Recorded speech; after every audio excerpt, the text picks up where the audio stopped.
And then it mentions that he starts to kind of drop himself out of Heart of Stone because the mindlessness of it, or the dispassionate calm of it, it strips away. It doesn't make for good music.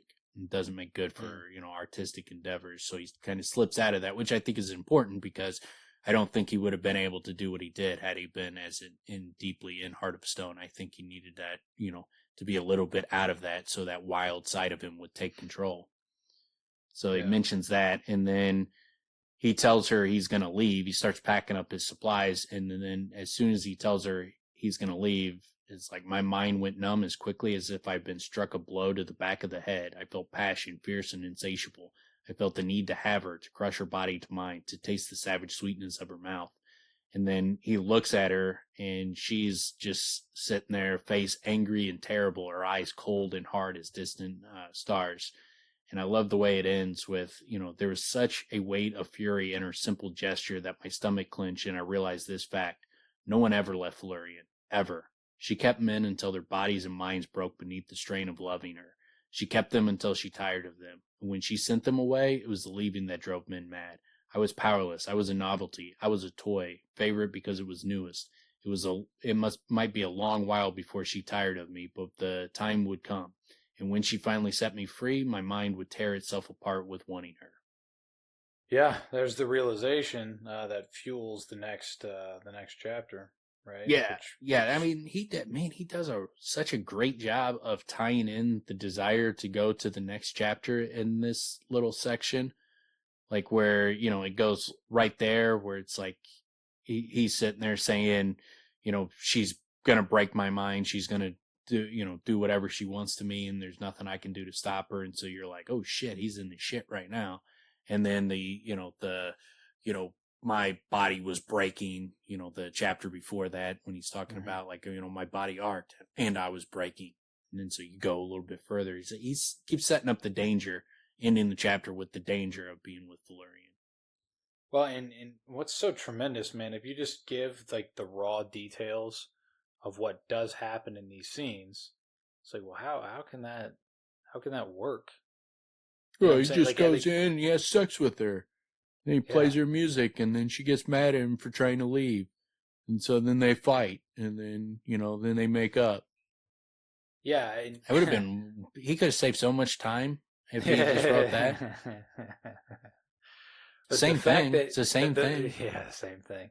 The fact that he's able to make those things so important and difficult, and I mean just like riddled with nuance, it's tremendous, man. It's like you said before, I mean, it's really poetic the way that he writes it himself, and it's the back and forth, and in particular how he's able to get to the descriptions are tremendous, especially in the next chapter, and how he's actually able to save himself. I mean, it's masterful.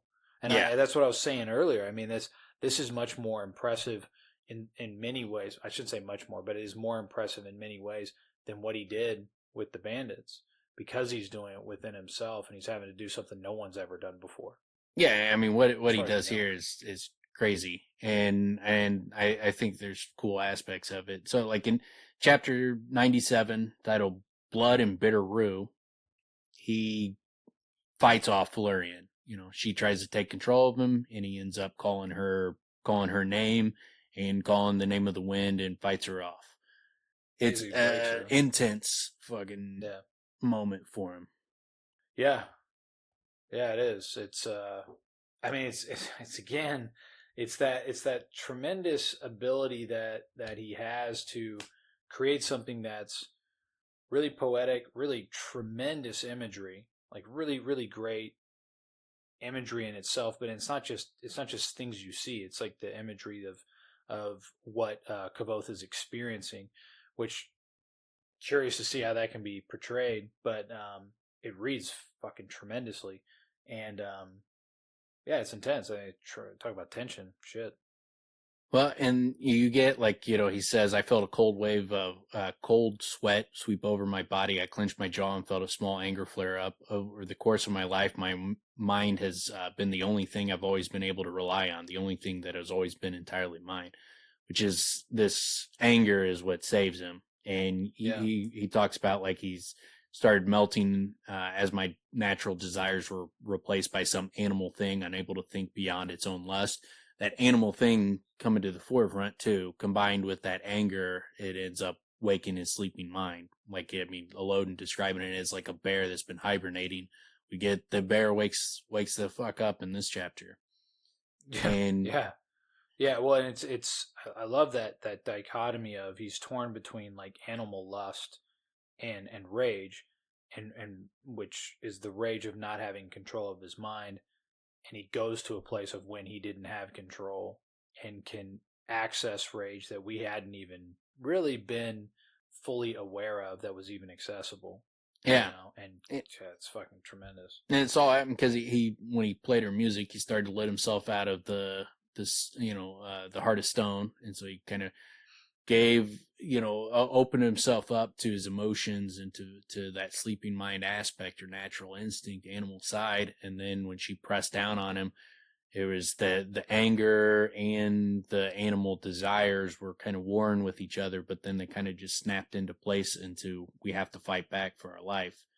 And so he's like, the part of me that was still Kvothe rage, but I felt my body respond to her presence with a horrible fascination. I felt myself crawl through the cushions towards her.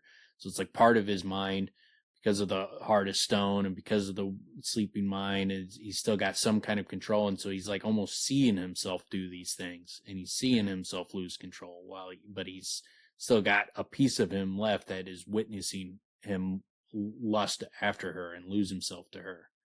And then he's like, I howled inside my own mind. I've been beaten and whipped, starved and stabbed, but my mind is my own.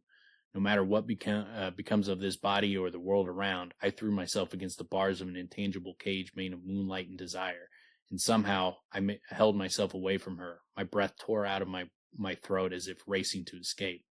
I closed my eyes, but somehow that only made it worse. The heat of her body was like standing near the fire. So he's just,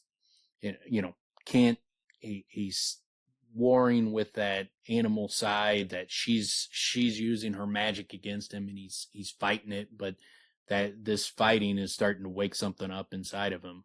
And it's a great build up to just this. He keeps getting angrier, like nobody does this to me. And I opened my eyes again and saw her staring at me. Her expression was innocent, almost hurt, as if she couldn't understand being refused. I nursed my small flame of anger. No one did this to me. No one. Love that fucking line where you just see him like, no, I'm fucking Kvothe. I don't care if you're Felurian. You could be the most powerful, sex goddess on the planet, but you don't fucking get to control me. Well, and what's interesting about that as well, and the fact that he has to feed that rage, is, I mean, you could totally understand him feeling bad because this has never happened to her before, and she's an innocent creature. So she could kill him, and he needs to do this. But you could see him also feeling bad. The way he describes it, almost like dispassionate. She's confused. It's like she's confused and slightly hurt, almost hurt, as if she couldn't understand being refused. So she's trying to like work it out, like what the fuck is going on here, And but he's doing it. He's doing what he's got to do, which is his deprivation.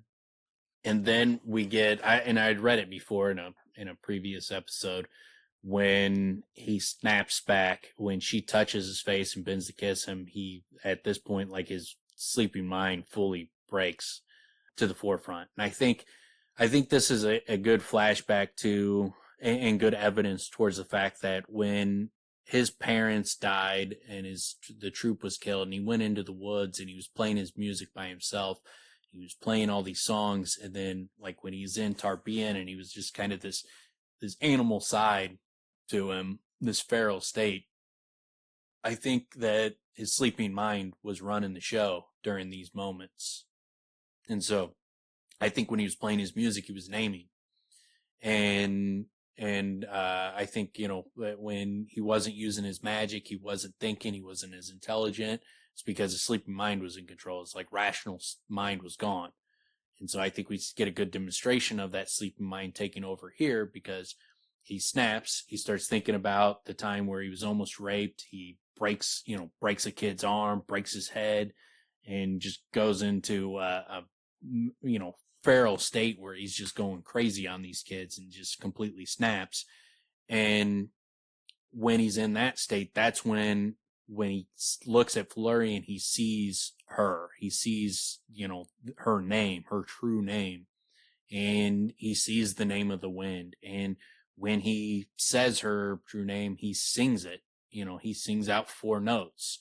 And so it's very similar to the time where he was in the woods singing how a leaf turns and all those kind of things. I think he was naming in that woods. And I think this is a more powerful, more, life is on the line situation. But I do think that gives further evidence that his sleeping mind was in control in those scenes as well. Yeah, well, yeah. I mean, there's it's a different context in the sense that, I mean, if he's naming Felurian, he could kill her, right? So there's a big difference in that aspect. But yeah, I agree with you. I think, and that also accounts for why he didn't play music for money. Why he didn't? I mean, all the different things he could have done. He's a trooper. He could have, acted. He could have. There's all types of things he could have done in Tarbean for money, rather than trying to just scrape by. But if he's in that sleeping mind state for that such a long period of time, that would account for the fact that he's not problem solving. Yeah, and I don't think it's random that Rothfuss reaches back to Tarbean as the moment when his mind breaks. That the first thing he thinks of is a moment in Tarbean, the last time his mind was broken. And so I think that when his mind broke the first time, it was the sleeping mind took over. And this time I think it was the case again, although it didn't, it wasn't such a traumatic experience where, he wasn't coming up because he didn't want to remember his parents dying. But I think it's a demonstration. I don't think it's just a random Rothfuss was like, we'll say, something bad. The memory is something bad in Tarbean, where it could have easily been like a memory of being attacked in, the alley and at the university or something along those lines. I think he specifically chose Tarbean as because that was the last time his sleeping mind was in control. Yeah. Well, and just for the record, reading this again, it sounds like it wasn't he almost was raped. He was raped. It could be. I mean, they were holding him down. He ended up knocking them to the ground and scrabbling, my scrabbling hand found a loose cobblestone and I used it to break one of his legs. I remember the noise it made. I flailed until his arms were broken and then I broke his head. I mean, it could be the case that he got away, but they were definitely trying to. Yeah. I mean, he got away, but it happened. And then also that again it's pretty fucking vicious, man. Like he breaks a dude's leg, he got his arm broken as well, but then he breaks dude's arms and then breaks his head. I mean, he fucking beat the shit out of this fucking dude. Yeah. And bit another person's fingers off. Yeah. Yeah, so whether they completed the act or not, they had him naked and ready to rape him, and then he whooped the shit out of him. But then he's like, suddenly, years later, I was that feral boy again. I jerked my head back and snarled inside my mind. I felt something deep inside myself. I reached for it. Again, I was that feral boy again. Mm-hmm. And then this is when he's in control of his sleeping mind. That feral boy his sleeping mind was in control. I think it's almost surely that's the case of what was happening to him in Tarbean. We speculate a lot on that in the early episodes. I think this is the clearest evidence that is exactly what was happening to him, is that his sleeping mind took over. He went behind the doors of madness or the doors of sleep or a combination of both, and the sleeping mind took over. Yeah, I think that's a really reasonable, logical connection. And then we get, I felt the air begin to crystallize around me. I felt cold, detachedly. I gathered up the pieces of my mind and fit them all together. I was Kvothe the trooper, a Dima reborn. I was Kvothe the student, Relar under a Loden. I was Kvothe the musician. I was Kvothe. He's such a dope writer, man. Yeah. Like, just the way he fucking puts all that shit. The part right before that I thought is really tremendous. A tense stillness settled inside of me, the sort of silence that comes before a thunderclap, and that was when I felt the air begin to crystallize around me. It's fucking awesome, man. Like he's reaching for this feeling that he has, which is that feeling he had in Tarbean, it's that sleeping mind, and then it all just sort of comes together. And then he rallies, he gives himself Mm-hmm. that little pep talk, and then he stands above Florian. And you can picture the whole thing. He stands up and he's like, I'm Kvothe. Yeah. The fuck are you? Yeah, and he's like, I felt as if this was the only time in my life I had been fully awake. Everything looked clear and sharp, as if I was seeing with a new set of eyes, as if I wasn't bothering with my eyes at all, and was looking at the world directly with my mind, the sleeping mind. Some piece of me realized faintly, no longer sleeping, I thought, and smiled. So and that's another aspect of it, too, is like he's a kid in Tarbean dealing with trauma. So he's like kind of, locked some of his mind behind this, the doors of sleep or the doors of madness, but is still in that kind of feral state where the sleeping mind is awake. Maybe it's not, perfectly accurate to say the sleeping mind was awake, but it was a sleeping mind state where maybe he didn't fully, it was very unconscious, whereas this is a scenario where he's very conscious of his sleeping mind taking control and the power that it grants him. I don't think he fully grasped what was going on to him in Tarbean. I think that's one of the main differences. And a big part of the difference also, he knew how to break his mind up into different pieces, but he hadn't trained to utilize those pieces in such a way as he now has all that training. Yeah, and he hadn't called the name of the wind and trained with the Loden and all their jackassery, and so it's a different experience now that he's older and he knows what's happening. Yeah, he's got perspective, which he didn't have before. I mean, what he was basically, he was shocked into that state, right? And then it was just sort of a kill or be killed scenario. In this sense, it's a kill or be killed scenario, but he has weapons of his mind. He's kind of he's been rallying. He's been rallying for the last 2 chapters, right? I mean, he's depriving himself to be able to make sure that he can get out of this. Yeah. So now he's in that rallying state, and now he's also accessing what he needs to access. Which, by the way, just the visuals of it are pretty insane to consider. He's in this Nirvana-like place, right? With this the most beautiful woman in the world laying on silks and all this shit, and he's picturing one of the worst moments he's ever lived through in his entire life. Probably the second worst moment that happened to him in his life. Yeah. Yeah. To fuel the fire. Yeah, it's nuts. And then and this is another thing, how do you recreate this on a TV show? Just because so much of it is just happening in his mind. And so, I mean, you could flashback, as cool as some of the phrasing in the sentences, he's he's like, I looked at Felurian, and in that moment, I understood her down to the bottoms of her feet. She was of the Fae. She did not worry over right or wrong. She was a creature of pure desire, much like a child. A child does not concern itself with consequence. Neither does a sudden storm. Felurian resembled both in neither. She was ancient and innocent and powerful and proud. Was this the way Elodin saw the world? Was this the magic he spoke of? Not secrets or tricks, but Taborlin the great magic, always there, but beyond my seeing until now. It was beautiful. You can describe that in words, where he's seeing the world with this new vibrancy, and he's seeing it down to its essence. He's seeing the molecules and the atoms, and he understands how everything works together. And he's seeing the world with eyes that you can't see. It's like he's having a freaking DMT trip or something, where he's seeing another plane of existence. And how do you do that on its, visually, through a television show, unless you have a narrator? So you lose a little bit of that aspect of this, the beauty of so much of what makes this book and these books unique and different is his writing style, his prose. And you don't have prose in a TV show. Yeah. So you're going to lose that aspect of it. And it's one of those things where it's like, man, one of the strongest parts of this is the prose, and you're going to lose that. I mean, the one of the things that does kind of come to mind, because you're bringing it up, how do you do it, is I'm picturing the green binary codes of the Matrix, you know, where they're seeing what holds it all together. It's not beautiful, you know. No. It doesn't paint that picture, but it is something that did work for the film, right? It did work in that sense because we could see just sort of what they were going. And if for. It worked with the Matrix, it will work in anything else. So you just redo it. Thing. You just do it the exact same thing, just ones and zeros, green ones and zeros.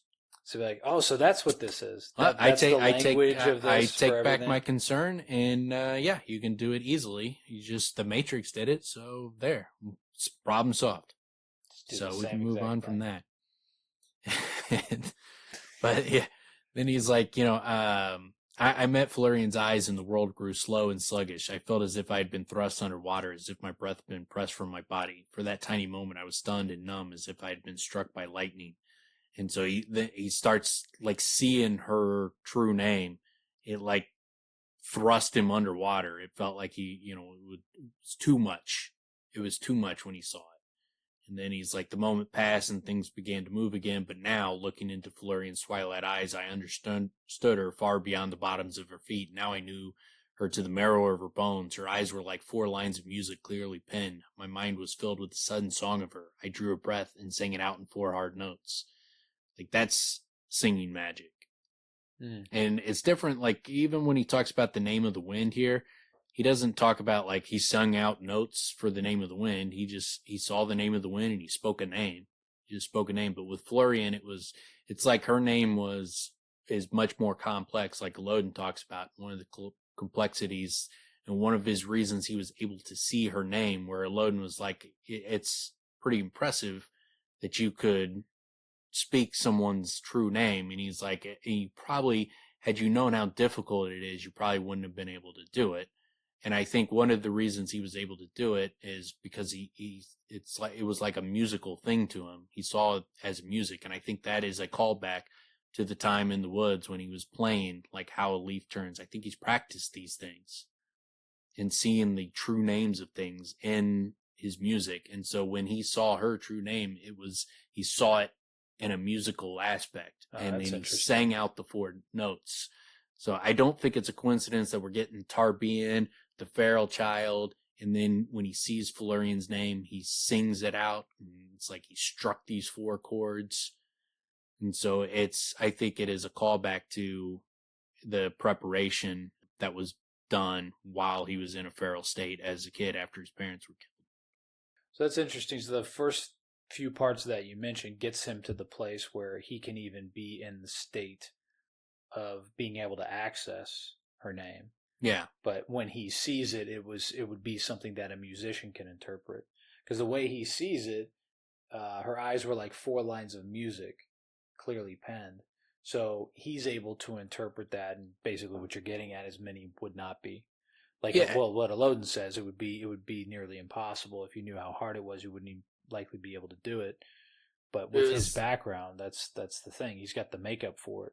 Yeah, 100%. It was like Rothfuss was Mr. Miyagi, training Kvothe during, when his parents died, putting him through the training of in the woods, playing the music in that feral state, so that when this moment came around, all that stuff that he went through in his youth and all that practice and everything, it all came to fruition here. And he was able to use it to call the name of, one of the most famous figures in the world in Felurian. And he was able to call her name and control her because of what happened to him as a kid. I remember being actually, even this time around, I was actually in a way surprised because he just goes right at it. He sees it and calls it. He doesn't just hold it. You know what I'm saying? Like hold it hostage. Like you would think, whenever I hear about, if somebody has your name, you would think they would not necessarily just call it out the second they see it. Of course, that's kind of Kvothe's move. Definitely fits his thing, but also the situation he's in, obviously. And there's a line too, like, cause he calls her name, and then he doesn't gain mastery over her yet. And then it was like there was a pain like thunder in my head. Darkness flickered at the edges of my sight. I tasted blood and bitter rue. Like, it's too much. It was like too much to control her. That is part of the difficulty. Or like, is this something that she's doing? Is it her fighting back? Is what he's feeling? Yeah, it seems like she claps back, right? Because she she passed her hand before her eyes and spoke. She sat upright, then she passed her hand before her eyes and spoke a word as sharp as shattered glass. And then there was a pain like thunder in my head. So it seemed like, that what she did was a reaction, and it's like a knee-jerk, immediate reaction to being basically attacked. Yeah. That's the way I saw it. That she claps back, and but yeah, it could, yeah, that could be exactly what it was, but yeah, it seems like that's likely what's going on. Is like she's pushing back against, not even necessarily like pushing back like she's trying to hurt him or something. It was almost just like, this is just when, you're pressing against her, calling her name, like she starts speaking a name and fighting against that without even necessarily, and not even necessarily doing it as she's trying to harm him or something along those lines. It's just, it's like a reaction. Yeah. Yeah. I think it's self-defense. I think every individual creature, and it's when you're threatened, man, you have a natural inclination but in your being to fight back or defend yourself. But her like power is like to make you feel passion towards her. So I don't even think she was like trying to like fight back. Like, he's trying to kill me, I gotta fucking kill him. Cause then she's like, she takes a step towards him, and another step. Her smile was fierce and full. She was as lovely as the moon. Her power hung about her like a mantle. It shook the air. It spread behind her like a pair of vast and unseen wings. So she's fighting back with this magical power, but the magical power is like this overwhelming desire for her, where you lose your frickin' mind and you have no control over your own thoughts anymore. It is the power that she exudes. Yeah, I mean, what I was thinking, I mean, if she had a pole there, she'd be spinning on it. Yeah. I mean, that's what it comes down to. That's her weapon. She's swinging between poles, going from one to one. If she walked into a restaurant and swung on a pole, she's getting a standing ovation for sure. Well, she elevates it, man. That's what it sounds like.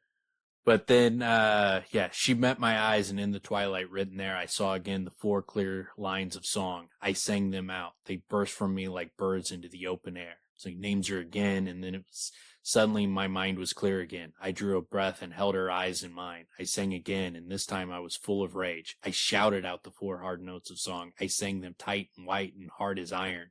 And at the sound of them, I felt her power shake, then shatter, leaving nothing in the empty air but ache and anger. So this time, the third time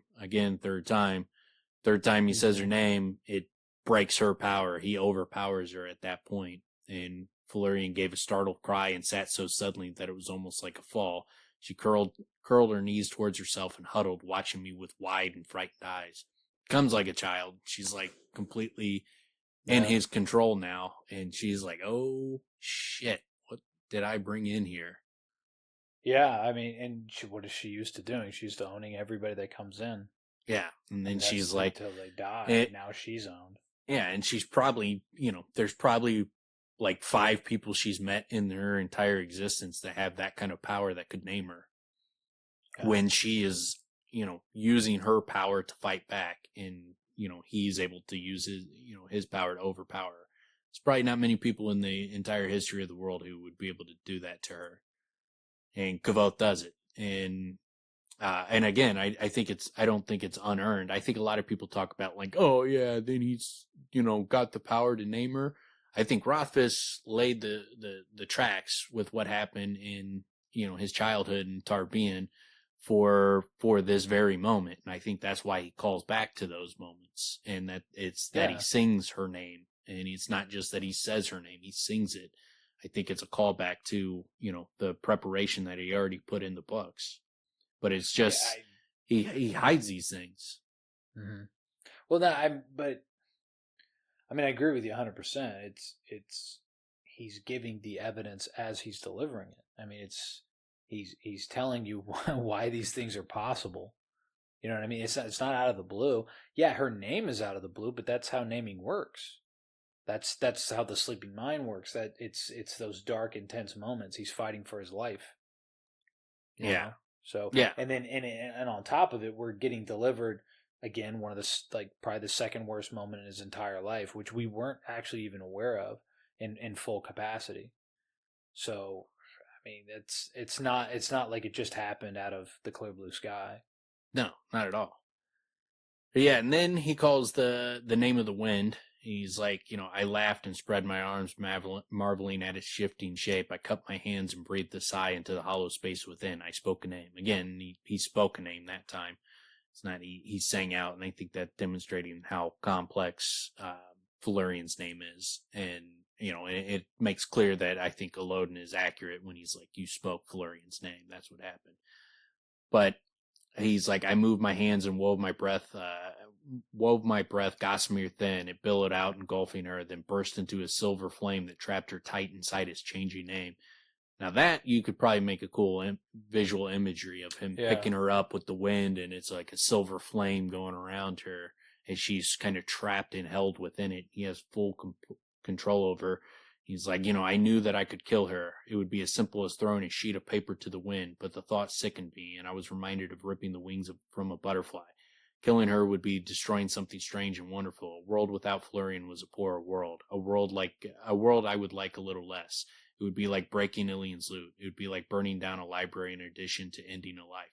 So I like the callbacks there, like the ripping the wings from a butterfly, which is what the Kvothe does. Yeah. Then also a world without Felurian would be a poor world. A world I would like a little less. It would be like breaking Ilian's loot. So maybe Ilian's loot gets broken. Also a world like burning down a library, which the burning of Calatina, which I would bet money that the Emir did that. And so I think, those lines might stand out even more once we know the third book, but those are interesting that he mentioned, especially like the pulling the wings off a butterfly, given the Kvothe comes up in these chapters. What if Kvothe ends up burning down the library while ending a life? And breaking Ilian's loot. Yeah, maybe he does all those things. Pulling a butterfly, those wings off, all at the same exact time. Okay. Well, that clearly is a callback to the Kvothe, but the reason why I bring it up is, I mean, what would be... So if the doors of stone are at the library, if that the 4-plate door we know is at the library, something behind the 4-plate door, and what goes down goes down. Some of the most painful things for Kvothe to have to endure, one would be burning the library. That would be a horrific blow to the world. Yeah, it could be that he accidentally burns down the library of the university. What a fucking loss. In addition to ending a life. So ending a life and what I do hope is that Lauren... I was gonna say... I was waiting for you to finish, because I was going to be like, and then you will see like Lauren being like, I knew it. I knew I should have never let you in here. I told Elodin that if I let him back in, he would burn this place down, but no one ever listens to me. He's actually screaming. Yeah. That's what I mean, shit. If he can't scream then, man. And then he starts laughing like maniacally, like he starts laughing from being so angry, and laughing at the how the I told you of it. And then Kvothe is like, pay me, whoever made that bet, I made him laugh right there. Now you owe me money. I think his Mandrake's got the standing offer if you can make him laugh. I forgot all about that. Yeah, maybe that would be the thing that. Yeah, maybe that would be the thing that breaks him. He goes into like a like you said, maniacal, like crazy person laugh. Yeah, it like completely breaks him.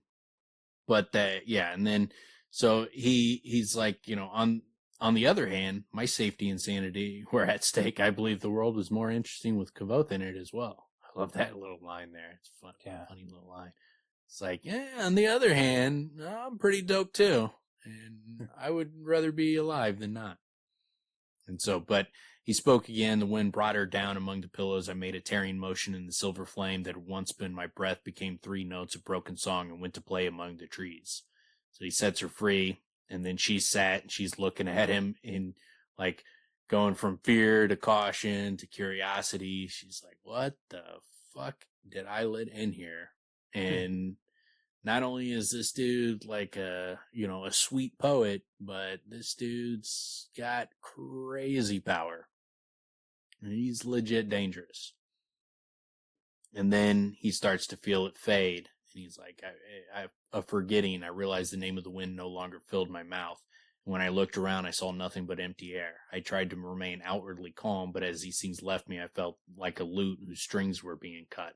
My heart clenched with a loss I hadn't felt since my parents died. It's a pretty intense loss right there. Yeah, that's a hell of a way to describe it. Yeah, that was a little bit surprising to me. Like, I forgot about how intense that really is, which kind of makes me feel like, well, it makes me remember back when you would, the drug days, the crazier the drug is, the like further it goes, the bigger the drawback, the bigger the fucking come down recovery. Yeah, the hangover, the recovery, the come down. Yeah.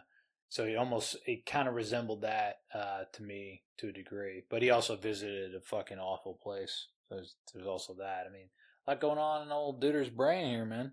Yeah, and I mean, and the impetus of this was a flashback to his time in Tarbean, almost getting raped, and right after his parents died and all that kind of shit. So yeah, it's swelling up some bad memories, and he's losing the power, and now he's back at Felurian's mercy again. So it'd be scary, and it's an extremely intense moment that he goes through.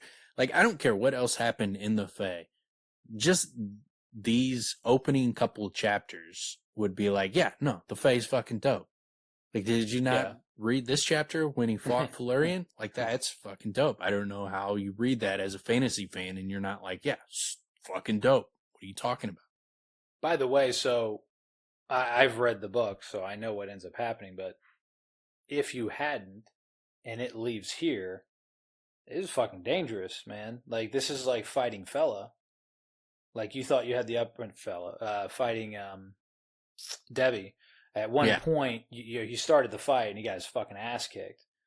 Not only did he start the fight, he fucking almost killed her and then said, I'm not going to kill you, though. And then he loses it. And then it all goes away and it's like, oh, shit. Like, now what? Now what the fuck do I do? Yeah, and he's like, then even the, and I like that, I could see a slight shimmer in the air around Felurian, some shred of her power returning. I ignored it as I struggled frantically to keep some part of what I had learned, but it was like trying to hold a handful of sand. If you've ever dreamed of flying, then come awake, dismayed to realize you had lost the trick of it. You have some inkling of how I felt. I like that description, like, because I have had dreams. Usually, though, like, if I have a dream where I can fly, I realize I'm dreaming, and it's like I got maybe like a very short amount of time before I'm going to wake up. Yeah. And so, like, I just immediately, like, if I realize I'm dreaming, I just take off and try to fly. And so sometimes I get up in the air, but the realization of, like, I shouldn't be able to do this, but I'm dreaming, and so I should have superpowers. Like, I fight that impulse where I can fly, but then I'm like jumping super high, but keep coming back down. I can't fly for very long. I've had that dream so many times, and then I finally wake up. It's just like trying to hold on. It's not even so much like waking up and dismayed I lost the ability to fly. It's like the trying to hold on to the dream so that now that I realize I'm dreaming, so I can control it and do what I want. That is the fleeting moment that I always feel, but that's what it reminds me of. It's the hanging on that wakes me up. It's the exertion, that ends up waking me up. I've even, like, one night I hit my wife in my sleep because I was fighting in my dream. I was like protecting one of my children, and I like hit her in the face, and she woke up like, "Whoa, the fuck!" I mean, luckily I didn't have a lot of power. I don't know about you and your dreams, but that's the whole thing. Is like you take it's like sympathy. Damn it! Mm-hmm. It takes so much more effort just to move your own arms that I tried so hard that I ended up fucking hitting her. My sister insanely had me watch Nightmare on Elm Street when I was like 6 years old. And Jeez, man. so I had horrible nightmares for years after that. And I would have the same recurring nightmare where I had to fight Freddy Krueger. So like it made me terrified to sleep for a long time because it was like, man, every time I go to sleep, I'm fighting for my life. And it was horrible. It was, don't show your 6-year-olds Nightmare on Elm Street, just, pro tip. But but because this happened, I started to realize I'm dreaming when Freddy Krueger would show up in my dreams. It was happening so much, then I would realize I was dreaming, and then once I realized I was dreaming and I could control it, then I could do whatever I wanted to Freddy Krueger in my dreams, and I could fight back and make weapons appear in my hands. And then I'm like shooting bazooka, and my hands are becoming bazookas and shit, and like I'm blowing Freddy Krueger apart. Like, the little kid aspects of your mind where you're like, now that I can fight back, I'm gonna have bazooka hands. Like that kind of little kid shit. You're Kvothe in training, bro. Yeah. There you go. Yeah. Using that sympathy or whatever you want to call that.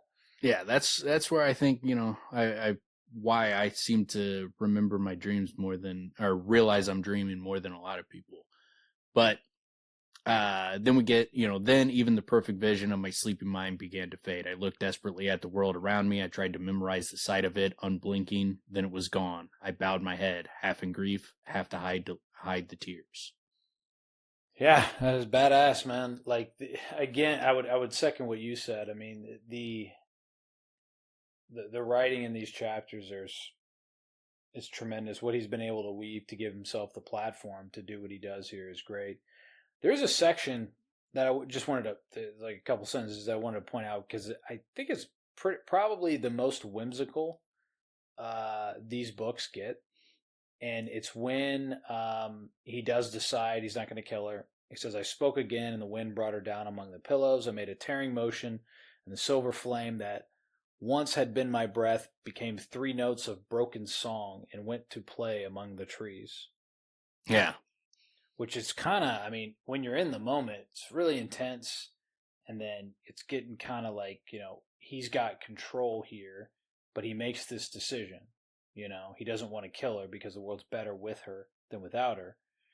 And then he decides he's going to let her go. And then, but like that coming apart, I mean, it definitely sticks with what we were talking about earlier, the ethereal nature of the world.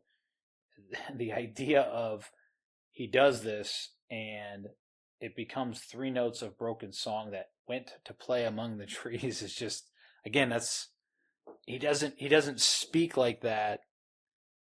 I don't know if anywhere else in the books.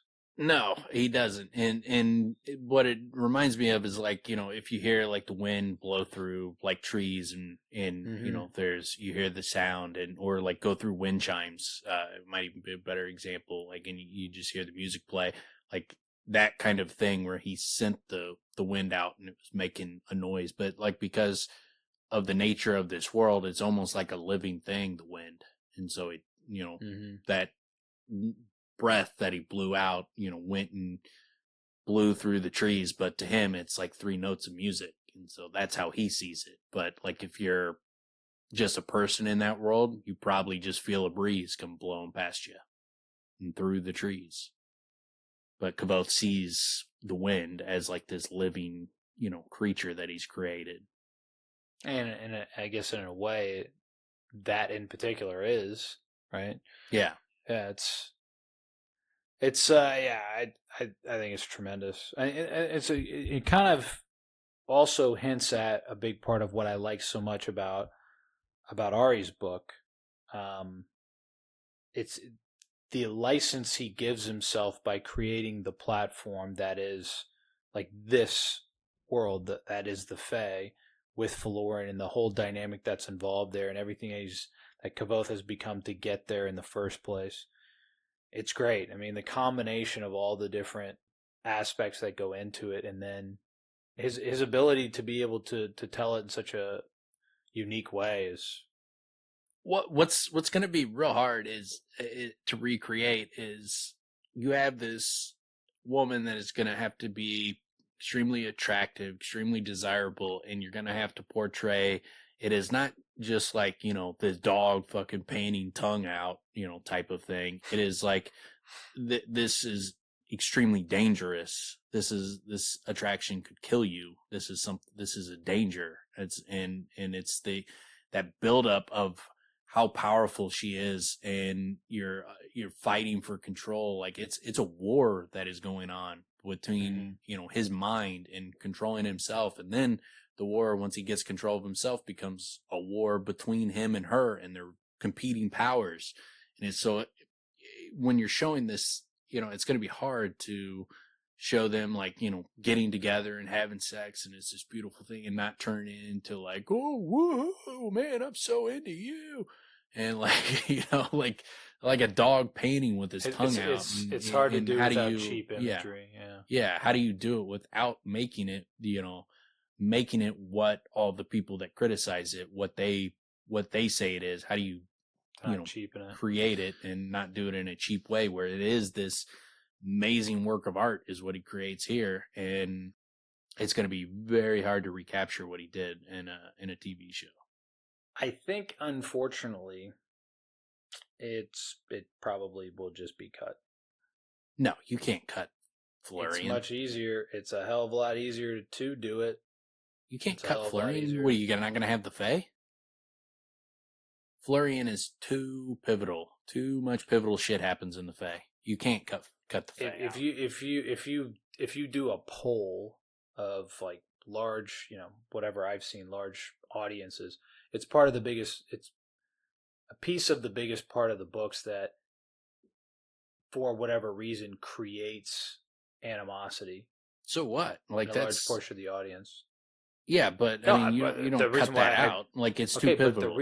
But the reason why I bring that up is that would be a reason that they would look for to cut it. Plus, it's easier to cut than then try to create the world, because it creates so many challenges. I mean, I'm just putting it out there. I could see that being something that gets done. If it was my job as director, this would be one of the parts that I would look forward to the most.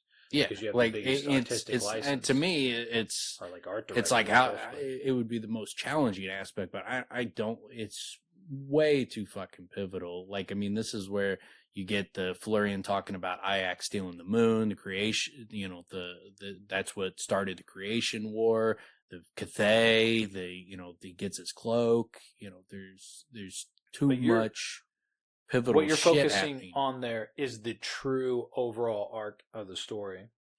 That's what I would like to hope. That's what I would hope would get done. Unfortunately, many times these things get adapted. They say this is going to be a story about a magician that goes to a university. Yeah, but Rothfuss has enough control over it that I would hope that he's not going to just let them butcher his books.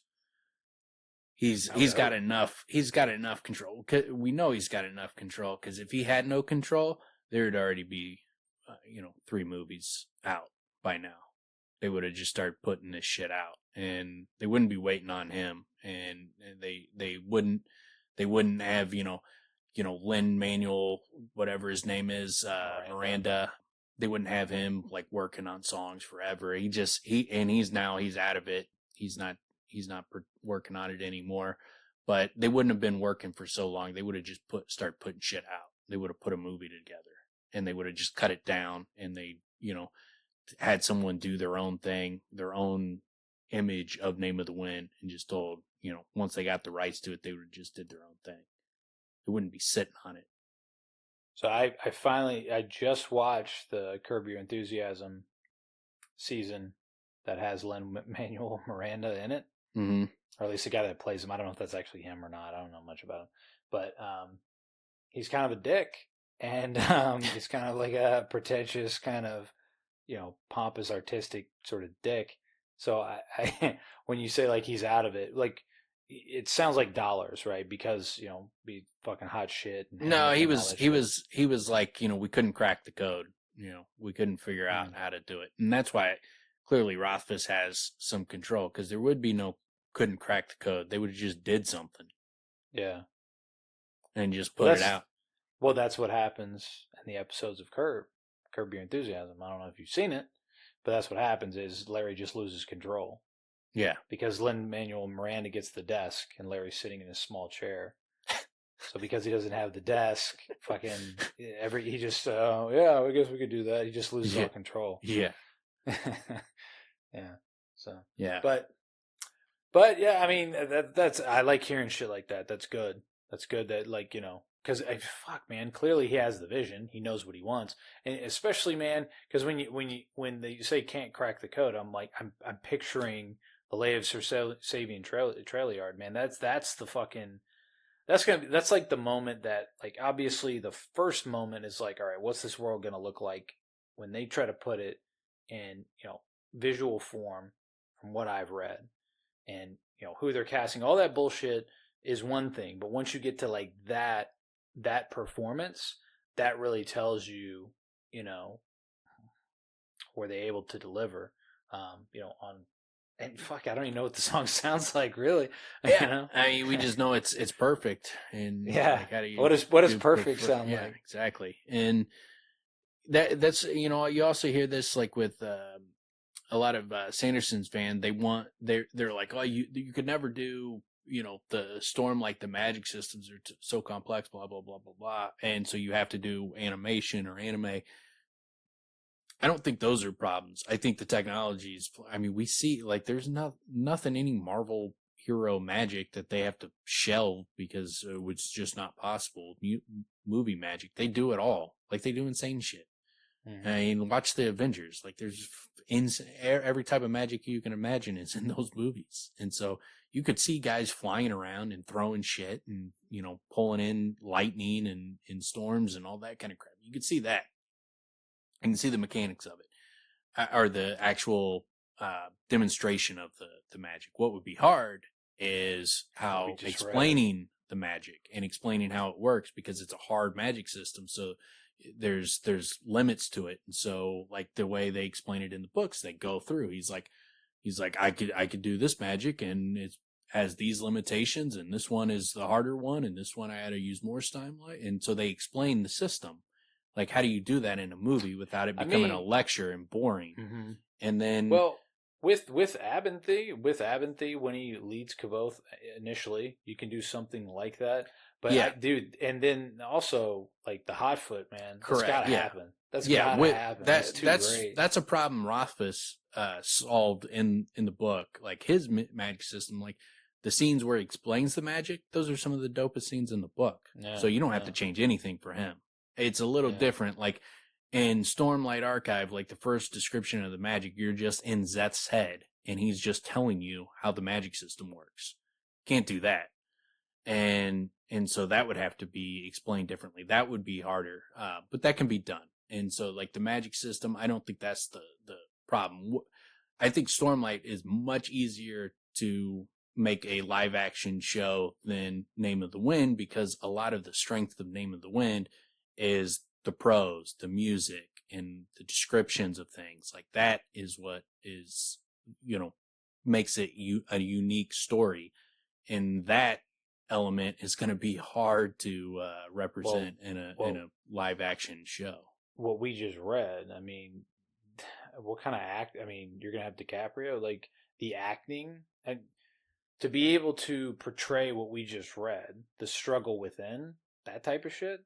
Yeah, that's gonna be real difficult, man. You're gonna have to have been able to lay some groundwork on like face work, like furrowing the brow. What's he doing? Like, it'd be very difficult, man. Very difficult. Yeah, it would be a challenging. It would be a story like if I was a producer, this is the kind of story I would want to produce, because I think it stretch you where it would be hard to figure out. But if you did, I think you could put something, the story's amazing, so you would have something amazing on your hands if you could do it right. But it's going to be hard to do it right.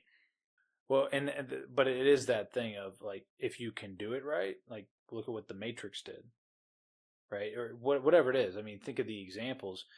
When you brought up Zeth in that first scene, I would literally show that the way it appears visually, just to wow the freaking audience, Yeah, I think Stormlight you could do. I don't think it would be that difficult to do Stormlight live action. I think it'd be fucking dope, and I don't think it would be that difficult. Like it's not the showing prose and all that kind of shit, or like the perfect song. Like, how the fuck do you do that?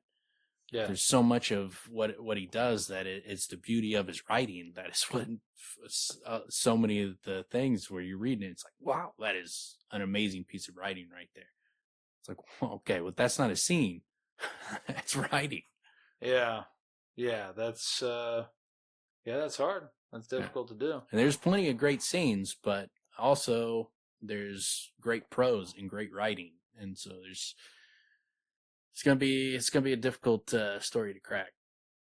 But let's see. So what we got next week? We're gonna get old basic lay Felurian. Oh man, yeah. What a tactic! What a choice! Yeah, he's gonna take a little dig at Felurian's ego. Man. It's such a hilarious way to manipulate her. Yeah, it's so wild. But I mean, he already broke her, but this will break her forever, basically. Break her self-esteem down. She's gonna be demanding every time she has sex with a new guy. She's like, "So, how was it? Yeah. What did you think?" I was gonna say full bore, like she's going full bore with her magic on every single guy, and they are like panting like dogs, like, huh? Dude, the next one he's gonna be dead, and like after the first time, she's gonna fucking literally break him, and she's like, well, no complaints on that one. Yeah, call me basic again, Kvothe. Think he thought I was basic? He couldn't even last 20 minutes with me. Yeah, she just started breaking dudes in half, man, just to bring that bring her groove back. Right? Be like telling Shaq, he can't dunk, and then he just starts ripping down rims. Like, say, I can't dunk. Tear this old goal down. Yeah. So I think that'll wrap her up this week, and we will be back to defend the face section some more next week. Right on. All right. Peace out, folks. Yup.